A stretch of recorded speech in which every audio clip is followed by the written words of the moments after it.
Hey everyone, and welcome back to the Justfly channel. My name is Jay and I'm the host of this channel, and today we have some exciting news coming from Synaptics Simulations. They wrapped up a 90 minutes live stream in which the team showed off a number of modeling and system improvements on their up and coming Airbus A220 for Microsoft Flight Simulator 2020 and 2024. The stream also gave the development team the chance to answer community questions about the state of the add-on. Perhaps the main takeaway to take from this is that they will be doing test flights at the AnyBuild stand at this year's Flight Sim Expo. Also, the team is eyeballing a full release for Q4 2025. Okay, that's it. The video's done. Okay, I'm only joking. Let's get on with the rest of this video. But before we do that, make sure you like, subscribe, and comment down below what you found interesting about today's video. And let's not waste any time. Let's get straight in with it.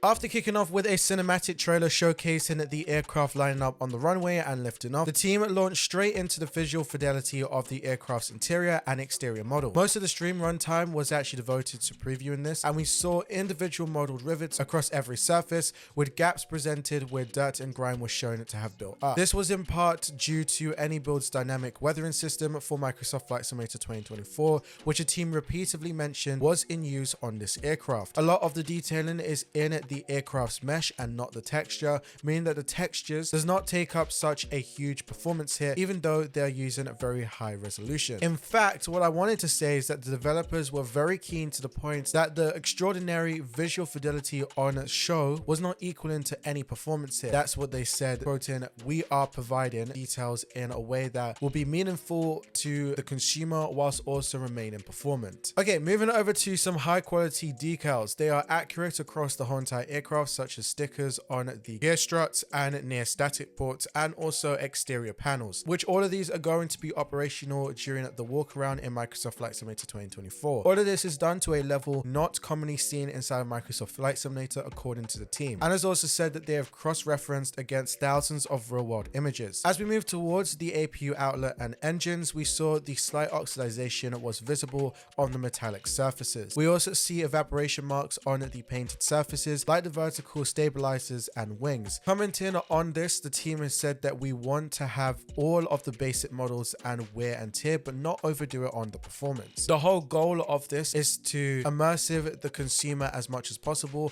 and also to create the most high fidelity A220 available in flight simulation. Whilst looking around the exterior, we also saw that the cargo bay is fully modeled. It was also here that we learned about many questions inside the chat, which was, these are in-sim shots that were filmed on Mike's moderate gaming PC, and also frame rates were also holding up pretty well at medium settings. His specs was a Intel Core i7 9th generation with a 3070 graphics card with 32GB of RAM. Now moving over to the engines on the A220, it will come with the Pratt & Whitney PW1500Gs. These are standard GTFs, and the simulated renderization features openable engine cowlings and working latches. Every part of this plane has been modeled without compromisation, and that is what the team has said.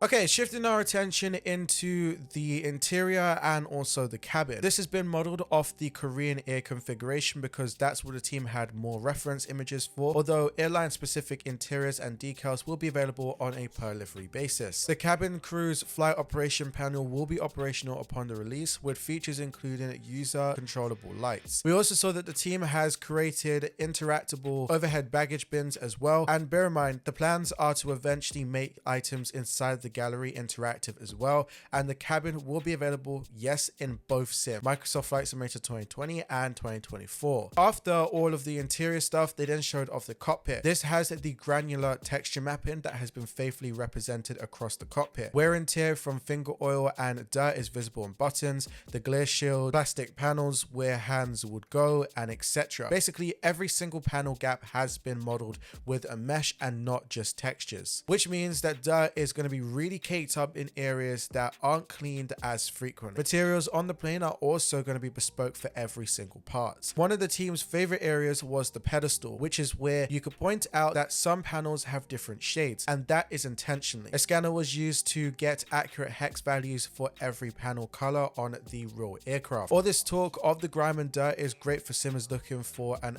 authentic rendition of the original used aircraft, although there is a clean cockpit that will be available for those that want want it. An accurate and performant sheep skin effect has also been applied on the seating, and here the team has said that the texturing method used has brought our attention of sheep skin. We wanted to get every surface to a level where you could actually look at that and think, I know how this would feel to touch.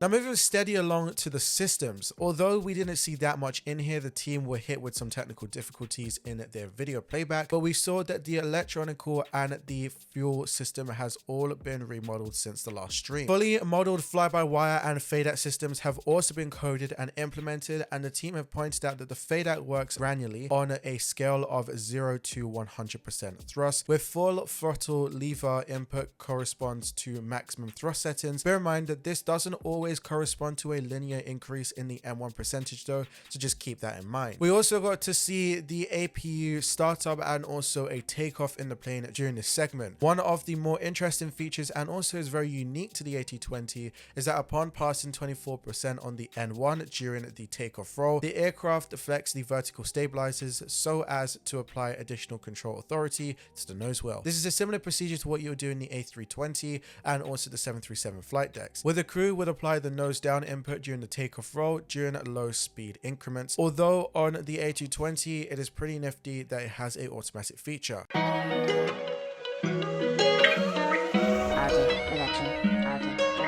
Moving on to, I would say, the longest part of this, which was the AQA section. They moved over here as well as showcasing off their development roadmap. More updates will be following over the next couple of months as the team starts to refine their system work and implement some more of the essentials for a point A to point B flight, such as the autopilot system, LNAV and VNAV as well. These are systems that will be implemented at the product release though. However, the team has said that these systems are currently not in a state where they are comfortable to be showing them. That does suggest that the plane is actually currently in the development stage and hoping to be getting it ready by Flight Sim Expo and hopefully having the autopilot system working by then. Okay, moving over to some questions that you guys had, and I'm sure you guys are probably going to ask them inside the comment section down below, so I best first just answer them. And the first one is liveries. Yes, this will be shipped with house liveries. Others will be available through the in-house painter and also flightsim.to. The in-house liveries will be available on the Any Manager. Any sort of business jet class cabin, this will be possible, but the team has examined that majority of the real life operators of the A220 mainly fly this type in the all economy configuration, so this probably is going to be less likely, but the team might do something along the lines of it. There will be cabin announcements as well, but that is planned nearer to the release,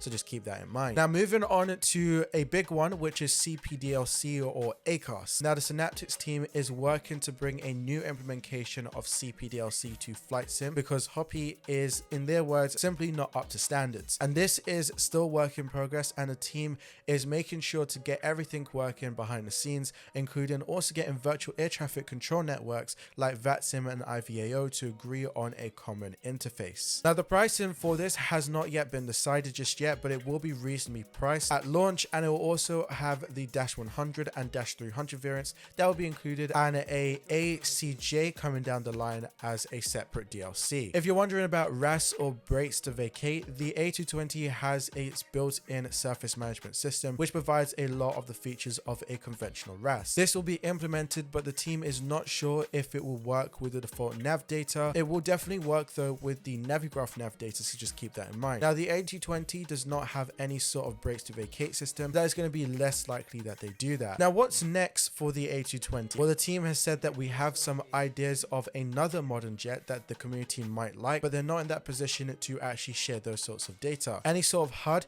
that will be coming for the A220, that is planned for Q1 2026 post-release. Any sort of GSX integration will be coming along, with also holds and all other bits and pieces will all be implemented inside the FMS logic, and the plane will be ready for VATSIM on day one. Any sort of spoofing or jamming, that should be possible, the team has said, but they just need to make sure that everything is going to be working okay for that. And the failure system, which is the last thing, they said that this will naturally occur by just triggering them via the EFB and making sure that all behaviors are correct correct, but they're going to do that after post-release, just keeping that in mind. There will be no sort of public beta testing. That's something that you might want to keep that in mind as well. And also circuit breakers are going to be fully implemented and are all going to be interactable. And that really sums up the whole entire of the A220 development live stream that Synaptics put on. Bear in mind that this is in partnership with AnyBuild, so that means that having that AnyBuild partnerships means this will be up to top quality, just like how the A350 is and the A320 that they brought out for Microsoft Flight Simulator 2024. Now, I would like to say, just remember that if you're going to Flight Sim Expo, you will have the opportunity to fly this and do a test flight with the Synaptics A220 at the AnyBuild's booth. Anyway, that's it for today's video. I'm hoping that you guys enjoyed it, and as always, it's been your boy Jay on Justfly. Happy flying.